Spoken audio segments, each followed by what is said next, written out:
Hi Aries, this is Jav.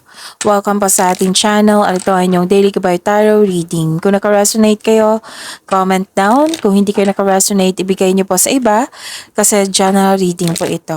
This is for you Aries.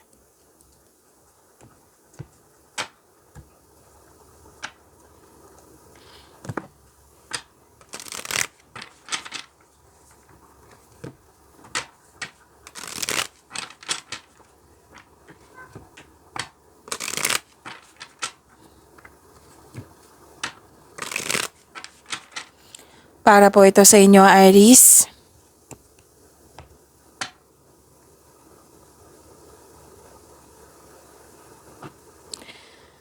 Maraming salamat po sa inyong patuloy na suporta at maraming salamat din po sa mga hindi nag-skip ng ads. Gamitin ang reading na ito bilang gabay lamang sa mga hindi pa nag-subscribe.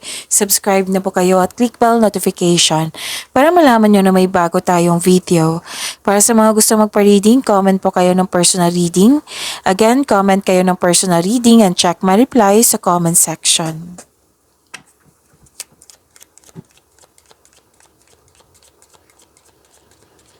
Mga parating po para kay Aries, I need 3 cards po.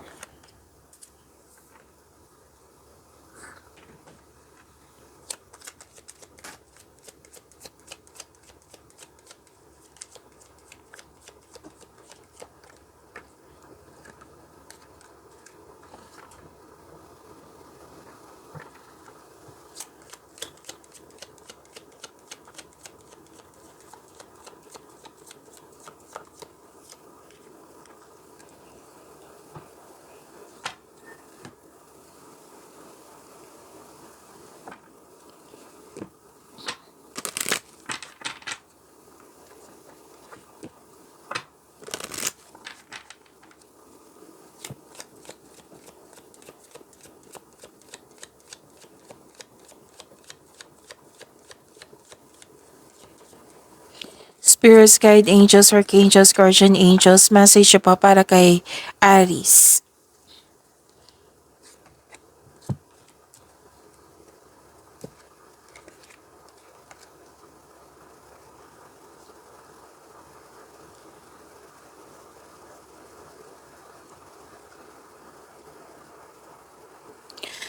Aries, wow, prosperity. Prosperity nakikita ko dito. Claim niyo po, Aries. May nag-uusap regarding sa property. Pwedeng regarding sa domestic matters. Nakita ko dito na home base yung trabaho mo, ang ilan sa inyo. Pwede din na gusto nyo magpahinga sa bahay nyo kasi you felt calm, security, and relax pag nagstay kayo sa bahay. May travel. Pwede nakaset na yung schedule. Oo. This is new journey. Pwedeng adventure. Pwedeng bakasyon. Or bibigyan ng action ng yung matagal mo ng plano. Sa mga na-stress ngayon, nagkaroon ng anxiety or nabibigatan, nahihirapan, huwag kayong mag-alala kasi may recovery ako nakikita dito. So claim niyo po itong recovery, Aries. May grupo ng tao dito na very supportive sa'yo.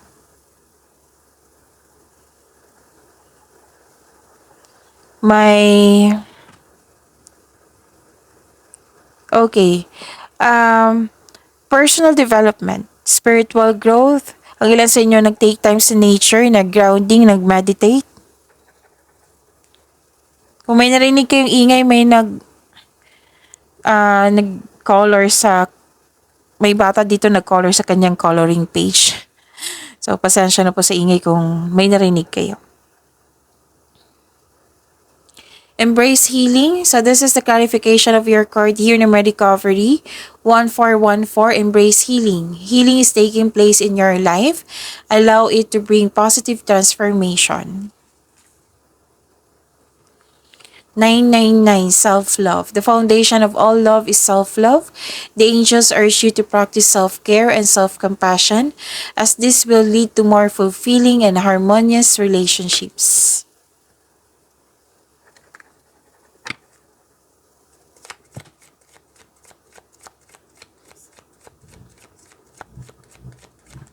Energy po ni Aries.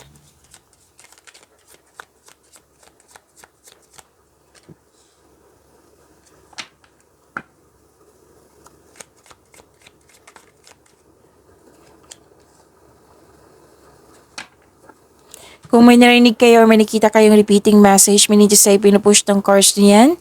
Like for example, nanood kayo ngayon ng May 27 at May 28 na video reading niyo po, Aries.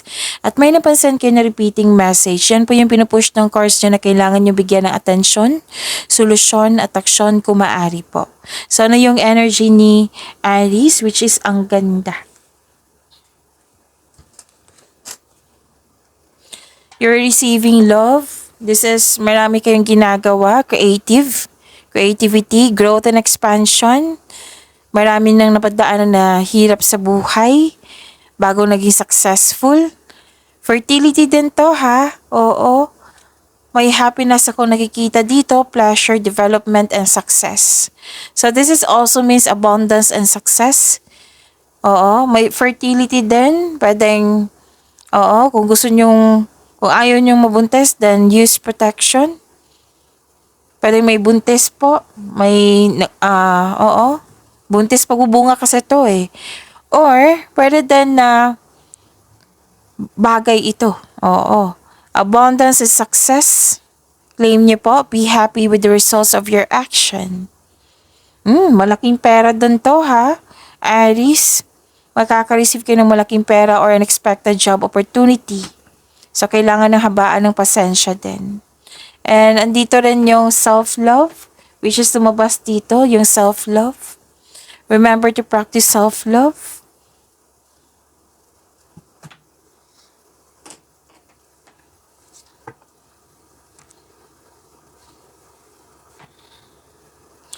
And this is also emotional offerings. Pwedeng may bago kayong maliligaw, or isang tao na magiging malapit sa iyo. Kung may sinasabi yung tao, lalo na yung bagong tao na may offer, alamin niyo muna kung karapat-dapat. Kilalanin niyo muna, sabi ng card. Huwag po daw kayo magmadali. Offer, new opportunity, proyekto. Nakikita ko dito, nagbibigay sa iyo ng excitement. It might be may offer din from your boss na regarding sa pagtaas ng iyong posisyon or sweldo. Good news is on the way din. Wow, ang daming ganap ha.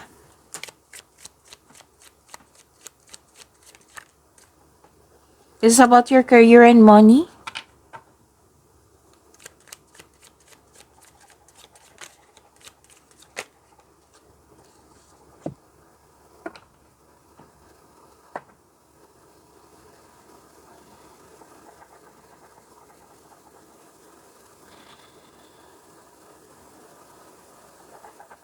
Gusto niyong may kausap, Aries. So, it's time to reach out for support and connection. Para dan yung tanungin niyo po yung intuition niyo.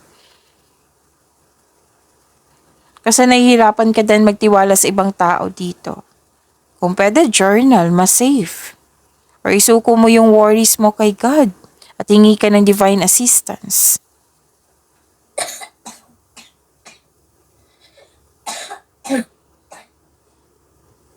Sobrang busy mo ngayon, Aries. Puro movement, quick action, yan yung nakikita ko. 3 cards na po nagsabi niyan.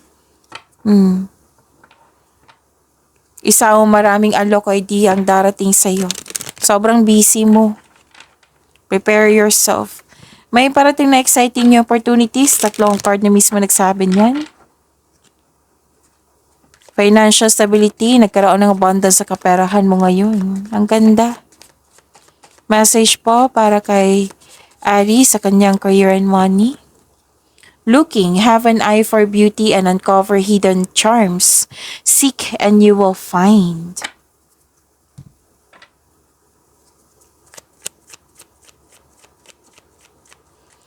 Love life, self-love, partnership, and romance ni Aries.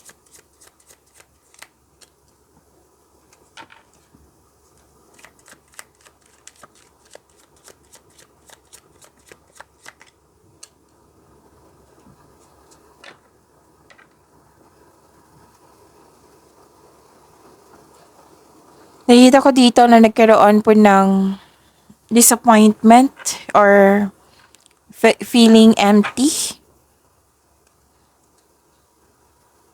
Kung hindi maganda yung pakiramdam nyo, magpa-check up kayo sa doktor kung kinakailangan po. Kasi nakikita ko dito, you're feeling exhausted. May toxic na tao na nagbibigay ng stress sa'yo. Pwede yung naiisip mo yung mga nangyari sa nakaraan na nag-invest ka sa isang tao. Nag-invest ka ng time and effort. Pero akala mo yun na, pero hindi pala. This is a different card, but yung message naulit. Kasi may tao po daw na kailangan yung kilalanin ng mabuti. Pay attention kasi repeating message yan. Sa mga single dito, ayaw nyo pa ng commitment. May ibang maliligaw na friend zone mo. Gusto nyo mag-focus sa inyo sarili. Sa mga marelasyon, sa buhay mag-asawa, bakit may question dito? Nag-iisip ka kung worth it ba magstay kasi ilang years na gusto mo magkaroon ng pag-level up. It might be this is not you. Pwedeng kayo ha. Or pwedeng iniisip na to ng partner nyo. So take time to reflect. Time for reflection po ay kailangan. Message po sa love life ni Aries. Look deep within your heart and you will feel my love. My love for you is as deep as the ocean. Wow, ang lalim. Pag-imanin niyo po yung blessings sa binigay sa inyo, Aries. See you tomorrow. Maraming salamat po.